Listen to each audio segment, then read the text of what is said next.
deal. Newfoundland is just over the milk ready to eat. I'll tell you.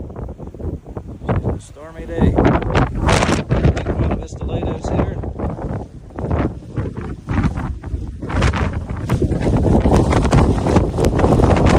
Pumping today, boys. Not a pumping to be seen.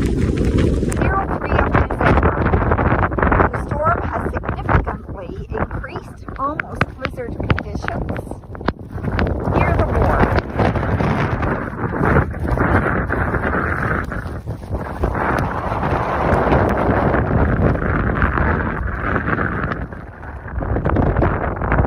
Port Blandford, Bonavista Bay, Newfoundland, around 10:28 a.m., 03 of December.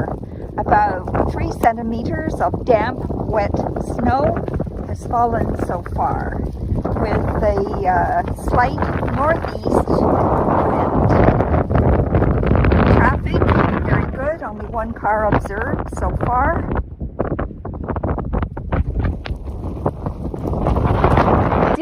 Of December 2025.